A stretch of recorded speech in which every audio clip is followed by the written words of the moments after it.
তোমার বউ তোমার দাদার সঙ্গে নোংরা তুমি কি করে সহ্য করো? সোশ্যাল তুমি কি পুরো একদম বাজে কথা বলবে না। আমি বাজে কথা বলছি?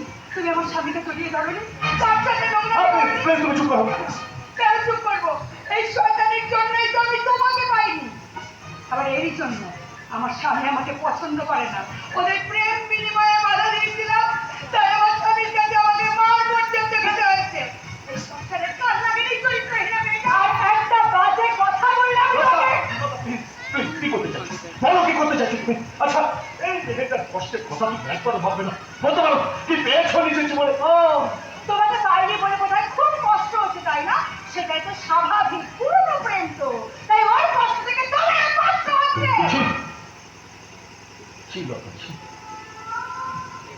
এতদিনে তুমি আমাকে এই চিনি? হ্যাঁ অবশ্যই, অবশ্যই আমি ছিলাম পাপড়ির প্রেমিক, আর আজ ঘটনার চক্রে তোমার স্বামী। কিন্তু মনে রেখো লোক, সবার আগে কিন্তু আমি একজন মানুষ। আমি তোমার স্বামী বলে আমি তোমার বিবেক মনুষ্যত্বকে বলে দিতে পারি না। আচ্ছা আমি কি পেরেছি তোমার স্বামী হয়ে আমার দাদার সাথে তোমার নোংরা মেলামেশাটা মেনে নিতে? তাহলে পাপড়ি কি করে পারবে ওর স্বামীর সাথে তোমার মেলামেশা মেনে নিতে? সঞ্জয় তুমি সামান্য একটু পাপড়ির কষ্টের কথা ভেবে ওকে আমি সাপোর্ট করলাম, সেটাই তুমি মেনে নিতে পারছো না।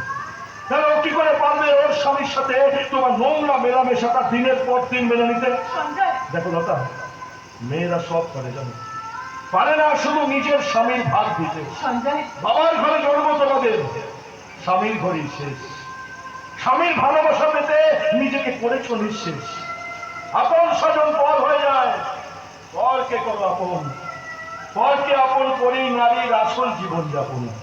সিঁথির সিঁদুর হাতের শাখা, স্বামী নারীর জীবনে। আমায় তুমি ক্ষমা করে দাও সঞ্জয়, আমার বোঝা উচিত ছিল। পাপড়ির মনের কষ্টের কথা আমি ভুলে গিয়েছিলাম। কখনো কখনো মুখটা একটু বন্ধ রাখতে হয়, গর্বিত মাথা নত করতে হয়, স্বীকার করতে হয় আমি ভুল।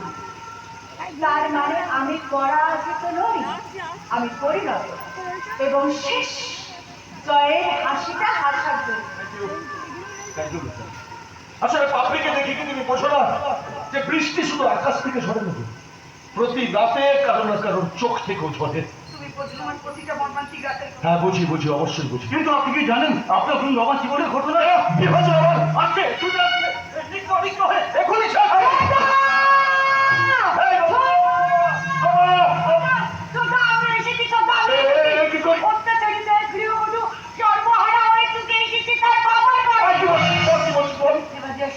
মানুষ বেশিদিন কারো কাছে ভালো থাকতে পারে না রে ছোট্ট। সময়ের ব্যবধানে তার আসল রূপটা ফুটে ওঠে। আসল রূপ ফুটে ওঠে মানে তোমার কথাটা কিচ্ছু বলতে পারছি না। আমরা অর্ধেক দুঃখ পাই ভুল লোককে বিশ্বাস করি, আর বাকি অর্ধেক দুঃখ